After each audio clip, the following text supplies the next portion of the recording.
तो मेरी माता बहनों, सम्मानित साथियों, देखिए, अगर जिसने ये कहानी सुन ली और समझ में आ गई तो उसकी तरक्की 100% होगी। लेकिन ध्यान से सुनो।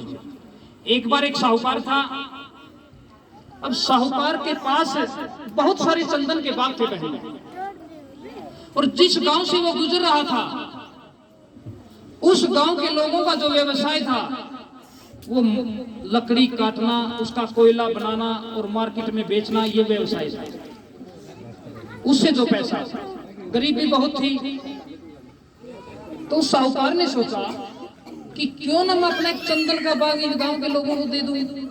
लकड़ी काटने का इनका काम है, अब ये चंदन की लकड़ी को बेच करके बहुत सारा पैसा आएगा इनके पास आम लकड़ी से इसकी तुलना में। तो उस साहूकार ने क्या किया, अपना एक चंदन का बाग उस गांव के लोगों को दे दिया, क्योंकि उस गांव के लोगों की स्थिति बहुत खराब थी, बहुत अनपढ़ता थी, बहुत गरीब लोग थे। एक चंदन का बाग दे करके वो आगे निकल गए।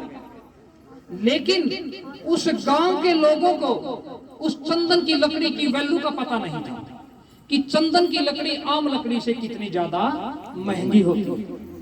पहले की तरह लकड़ी काटी, उसका कोयला बनाया और मार्केट में बेच दिया। ये सिलसिला चलता रहा, सारे का सारा चंदन का बाग उन्होंने लुटा दिया। तो एक दिन उसी साहूकार के मन में जिज्ञासा जागी कि एक बार मैं चल करके तो देखूं, जिन लोगों को मैंने अपना एक चंदन का बाग दिया था उन्होंने अपना जीवन स्तर कितना ऊपर उठाया, कितना बदले वो लोग। जाकर के देखा मेरी माता बहनों, जैसी स्थिति में छोड़ के गया था वैसे के वैसे हालात थे। वो साहूकार बड़ा दुखी हुआ, तो उस गांव के लोगों को लेकर, और एक छोटी सी लकड़ी बची हुई थी उसको लेकर वो मार्केट में आया। लेकिन उस साहूकार ने चंदन की लकड़ी की वैल्यू का पता था, तो उस छोटी सी लकड़ी के बदले उस साहूकार ने गांव वालों को बहुत सारे पैसे दिलाए, बहुत धन दौलत दिलाए, और गांव वालों को कहा कि देखा, आपने पूरा चंदन का बाग लुटा दिया।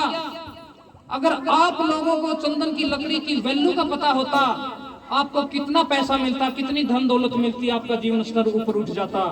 तो मेरी माता बहनों, उस गांव के लोगों ने हाथ जोड़ लिए और कहा, हे साहूकार, हमें माफ कर दो, हमसे बड़ी भूल हो गई। और मेरी माता बहनों, ये तो एक कहानी थी। मोरल ऑफ द स्टोरी अब आएगी, वो साहूकार कौन है और वो चंदन का बाग क्या है हमारे लिए। मेरी माता बहनों, वो चंदन का बाग हमारे लिए भारतीय संविधान है, और वो साहूकार हमारे लिए बाबा साहब डॉक्टर भीमराव अम्बेडकर जी। लेकिन आज तक हमारे लोगों ने इस भारतीय संविधान की वैल्यू का पता नहीं कि भारतीय संविधान हमारे लिए कितनी सुरक्षा का कवच हमारे लिए बना हुआ है। मेरी जितनी माताएं बहनें बैठी हैं, पूरे वर्ष गिना देंगी एक साल में कितने होते हैं, सारे के सारे गिना देंगी। लेकिन उसको ये नहीं पता कि बाबा साहब ने आपकी सुरक्षा के लिए इस भारतीय संविधान में कितने आर्टिकल डाले। तो बहनों, इसको पढ़ो और अपना जीवन सुधारो। तो अब मेरी विनती है संजय जी के पिताजी से, वो एक बार आए और बच्चों के सिर पे हाथ रखें।